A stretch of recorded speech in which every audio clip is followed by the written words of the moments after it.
Welcome to the Stroke Diva Fabulous Show. I am your host, Kamaria Richmond, and I'm excited with my two guests today. We are talking to Kenneth Roy and Daniel Dr. Ryman, and they are singer, songwriter, and engineer producer, respectively. And we're going to welcome both Kenneth and Daniel to the show so that we can talk about this. I've been playing the music all last week. I love the chairman. It's so cool. It's so funky. And you both have different styles. So Kenneth, let's start with you. And I always like to start from the beginning. You know, as a kid, now you started playing the drums, I think you were 4, the keyboard, I think you were 6.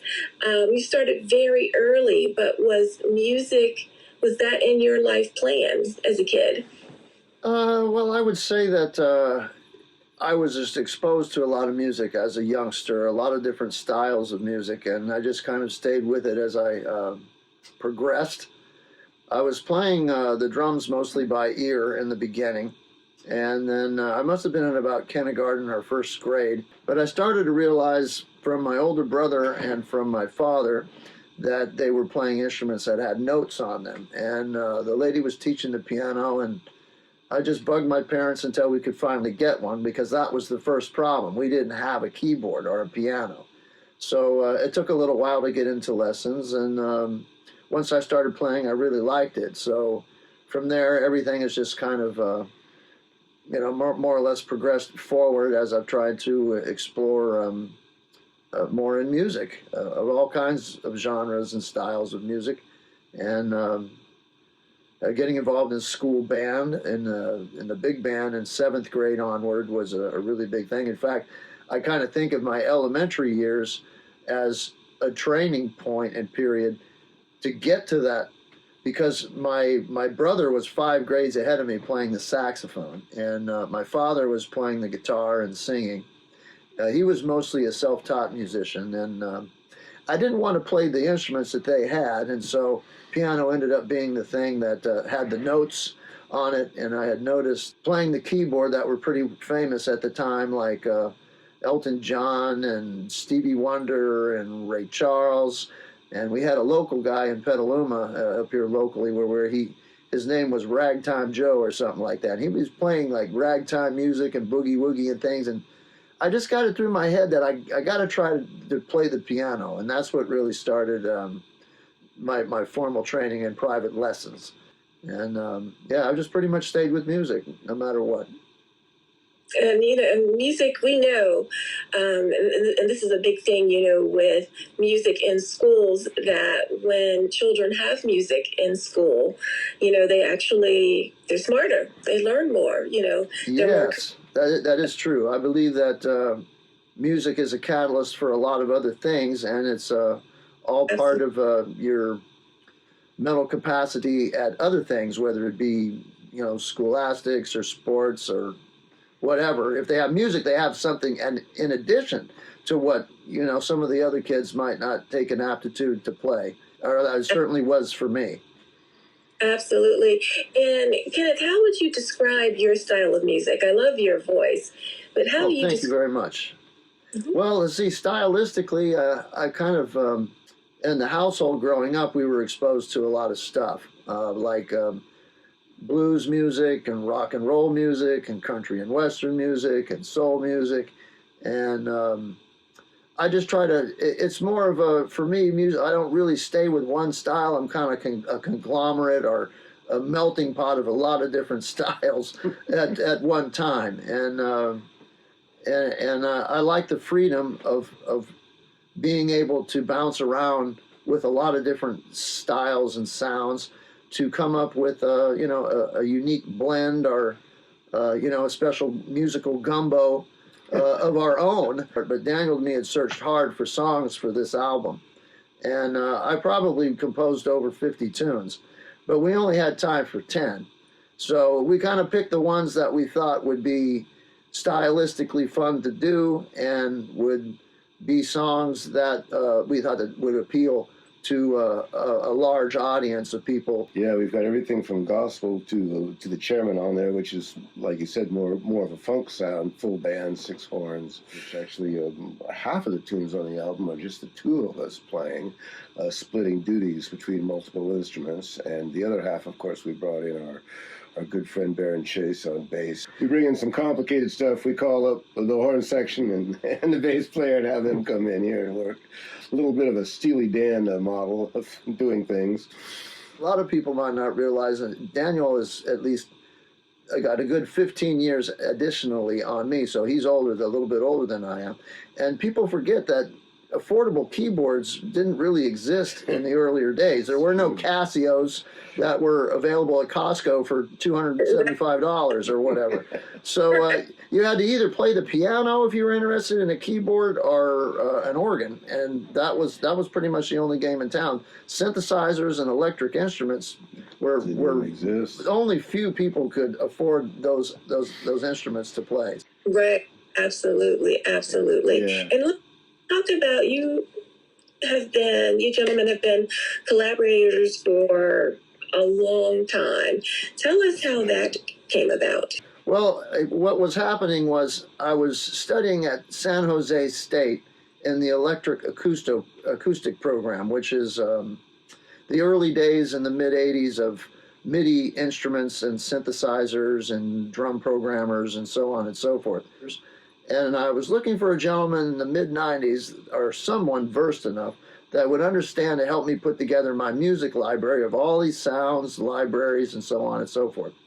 And I got his number from a gentleman who said, you need to talk to this guy. He's really hard to find because he's busy, but leave him a message at home. And so I did that, and we went to work on building a little home computer setting with an Apple computer. And, yeah, librarying all his sounds. And librarying something stuff. now Yes. you just push a button and save. Then you had to get a cartridge out or a cassette machine and floppy disks. Floppy disks and do some kind of transfer between what you have changed and to save it. So doing saves and then naming all those programs so that you could get back to them was actually quite a task in the late 80s. Today now we can pretty much just hit a save button on anything at any time and snap right back to that state. He finally got a hold of me, and I called him back. He gave me his number at home, but he said the same thing that the guy that gave me his number. I'm really busy. Well, I had no idea that he was recording and engineering and performing and doing all the tracking and doing all these other things.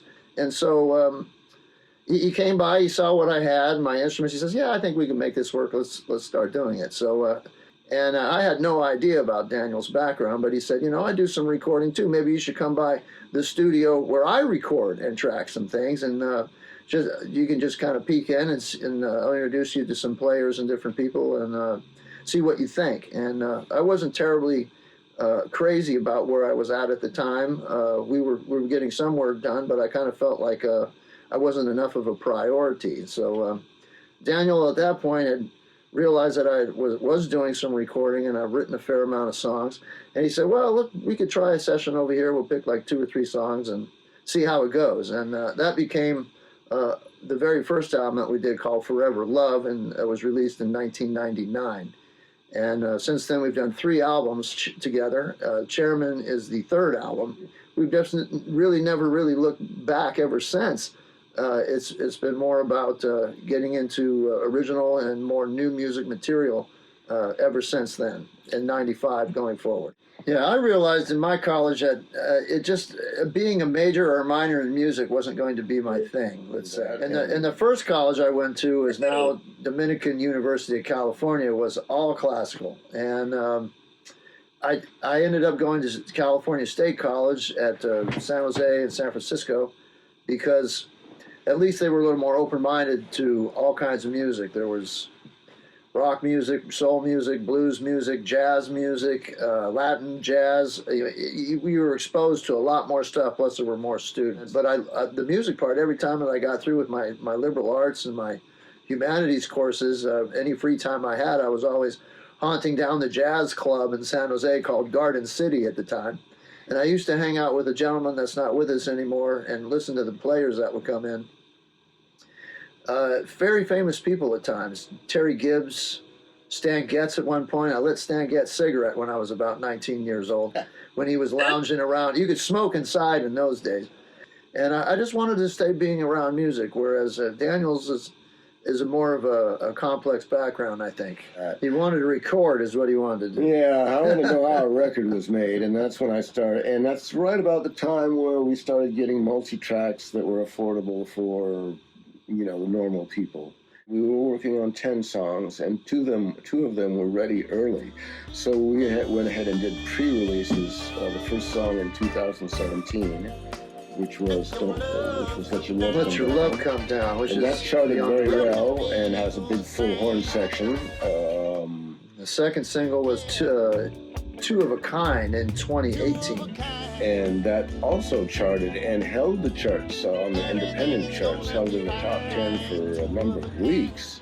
We released Empty Heart instead, and that song did really well in 2020. But we were, all through 2019, we were trying to finish the album, but we finally got it done, and that was a huge thing, because then we had the songs polished the way we want them, and then we were able to really do something with them at that point. And I took over management for a short point until we got a call out of the blue from a well-known radio producer who does many radio shows on many stations. Her name's Debbie Fee, and she had heard our previous song and she liked it a lot. She decided to come straight to me. She reached out to us, which was a very, very rare thing. We were working a tune called I Still Love You So, which won the...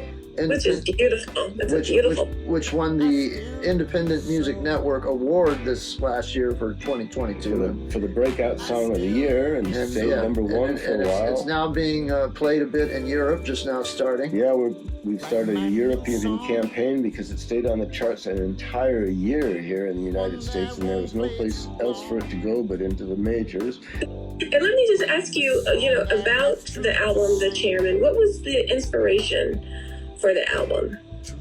The main inspiration for the album, I think, was to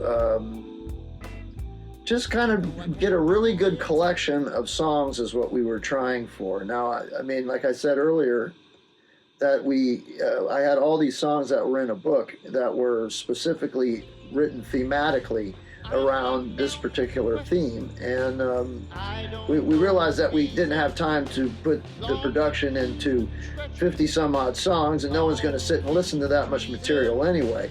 But I was in heaven because I had so many nice things to choose from, and I hadn't heard it all before, which I love as a producer. It means I get to hear everything and go, okay, yeah, that one, definitely that one. Yeah. And there were a few of them that were so rough that even Ken said, you sure you want to pick that one? That's rough. I'm not quite sure what we'll do with it. Me as a producer, sometimes I'll hear a song and I'll know right away what I want to do with it, whether the parts are there. As a matter of fact, those are generally the songs I choose. If I can't hear in my head what I'm going to lend to the song and already hear in my head how it's going to be finished, it's generally something I won't take. Put on another technical hat and learned how to be a videographer and how to do green screens and backgrounds and mats, and everything you see on the Chairman video is actually painted in, but you do see an ember and smoke floating all over the room, but that's all CGI. Everything else was drawn in, of course. And everything else was drawn in. I thought that was so real. No, the only thing that was real was me sitting there and frame by frame engineer the smoke. The good thing was I got to draw the smoke, so I kind of got to give the smoke some character and float around and move with him. I even put the ash on the end of the cigar. Yeah. Basically, by cutting the Chairman album in half, you notice all the albums that are considered more nighttime oriented, or night is in the title, of the first 5, and the last 5 are what I call the day side of the record. The second half, tracks 6 through 10. We are album-oriented artists, and of course, correct. We do not. So we don't think as singles. Now the whole industry has gone the other way. You can submit an album if you want, but it doesn't matter. Apple, Spotify, every single seller is going to break it down to singles, which makes it really hard for you to draw a picture. I mean, you couldn't do anything where each song had something to do with the next song.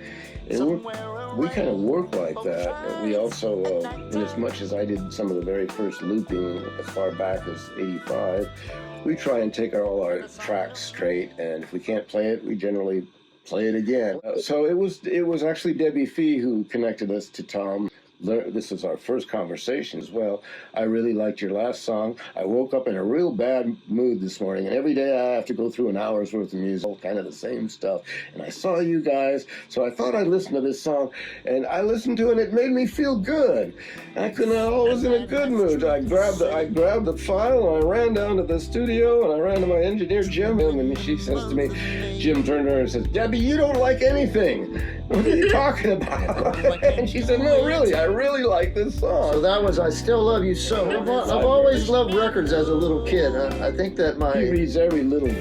my late uncle, Uncle Russ, Russell himself, we nicknamed him Chubby because he had chubby cheeks. Anyway, this guy, he collect records and turned me on to things. I used to collect a lot of 45s. The little small vinyls for you kids out there that never owned any. I liked music that had like feel to it, that had a groove, that had instruments or solos or just something going on with it. And it's always been my favorite thing to do is to listen to as much kind of music as possible. I like just about anything that sounds like they're trying to really make some good music, especially the better that the instrumentalists are. I mean, you're hearing this interview, Daniel, all we have in common is we work together just about. And everything, we come from completely different backgrounds and orientations altogether, and found where our common ground is through this quest of going through stuff. It's to our advantage because, we've had kind of both sides of us, and rather than competing with each other, we've joined and combined and taken elements out of both of those sides. So, we've stayed determined. We haven't quit. We're not quitters. That's the thing. And we've changed things up.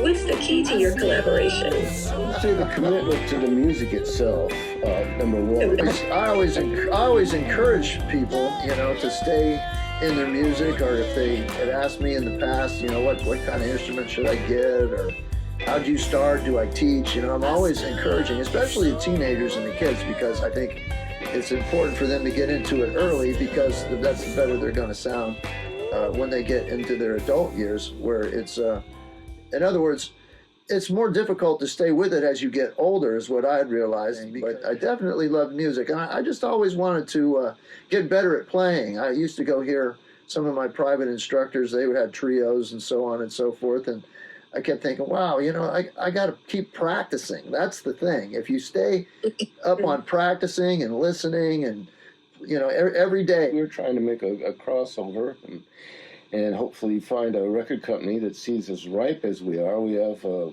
catalog of 7 albums at this point, and 72 published songs. And the good news is we're willing to do the work. Yeah. So we're hoping that someone's going to notice that, because we stay busy. We always have something to work on. But we basically keep what we think sounds the best. Yeah. If we play something we don't like and say, no, we're going to have to change that and maybe play something else. We compete, but we listen to the quality of what it is and drop our egos behind it and say, no, that's the part there. You got the part. Right. I love the way you two kind of feed off of one another. That seems to happen. Yes. Yeah. I love the way you just kind of coexist peacefully. Yeah. Well, it's taken some years, and as a producer, you learn how to communicate with people. You kind of have to. You have to kind of figure out how they like to communicate and exactly what they're saying back to you, because it always takes a little bit find where their world is. Yeah, there has to be communication. I got to say, this guy was a tough nut to crack. We went along for a couple of years, helping with the synthesizer stuff and the computer stuff before I said, finally, you got enough stuff here that I can actually put a MIDI studio with what you have into your house, and you could start writing your scratch tunes here at the house. And we had plenty of material at that point. We were prepared. But say in the case of Forever Love, the first album, we had to rent a studio. Kenny's out in a 40-foot truck. We had to block the days out. So he's getting he's taking a nap, 4 a.m. Kenny, you got to wake up, man. It's time to sing. Yeah, we had. We got to cut this song and be done by 6 a.m. We're not going to have all morning now. We're only booked until such and such, and we got to be out of here. And that's how it worked in the old days. And if you But I want to ask you, what's next for you, gentlemen? I was hoping we could get back to actually making music and some more new material, because that's something we haven't had very much time to do of late. We've been publishers and paper we're pushers. too busy doing administration things, but that's always my goal. In fact, I don't walk through the studio door without a song idea or two swirling around in the back of my head or on paper someplace. Yeah, it sounds like we're just basically the same thing. We're going to get back to making some more stuff if things go well. That's kind of the goal. Okay. And what's the best way for people to contact you and reach out to you and find your music? Yeah, we are known at, and Daniel might be able to add on to this, but I think our main call is for KennethRoyMusic.com. Yeah, that's our personal website, and it has a secure store there, so you can download from there also. Okay. We also have the 24-bit downloads available to everybody, so they can actually download an actual studio master. And we actually even have little USB cards that look like a credit card that you can plug into your car or anything that has a USB, and it'll come right up. And it has our movie on it, and all our videos, lyrics, a full-size album cover, lyric sheets, all the things that we miss from real album covers. Mm-hmm. And CDs are available, so we got those. CDs, so you get to hear the whole album in its entirety. Then on the other side of that, we were on 150 streaming platforms, so I can't name them all, but basically, everything from Napster, Spotify, Apple, Tidal, Deezer in Europe, Apple Music, Angami, Apple Music, yeah. So it's spread all over the world. So even if you just type into Google Kenneth Roy, add the word music. If you add the word music, it'll come up and say, "Oh, Kenneth Roy, certified musician." Press on that button, then you'll get the whole thing. And of course, if you've got any service where you can Alexis, you can just say, "Alexis, play Kenneth Roy Chairman," and it'll go right to it. You guys have done so much. Yeah, we both. You got to really love what you're doing. I mean, that was kind of where I was going with the earlier comment. Kenny's thing has taken off, and I always thought that it would, because as you said earlier in the interview, when I first heard him saying, I went, "Oh, this guy has got one of those perfect broadcast voices, kind of like Don Henley of the Eagles. That voice comes through without you having to do much to it. It doesn't need to be doubled. He doesn't need to have autocorrect." Wow. And just so much music history. Yeah. It is amazing. So I want to thank you, gentlemen. Oh, thank you very much. It's been most wonderful talking to you. And then it has just been a pleasure having you on the show. And anything that you want to talk about that we didn't get a chance to talk about? Well, listen to the Chairman album. Absolutely. That is fantastic. Well, thank you, gentlemen, for being on the show. It's been my pleasure. I've had so much fun just chatting with you, so thank you. Thank you very much. So much. And thank you for allowing us to have this opportunity. The chairman does not like procrastination. The chairman does not take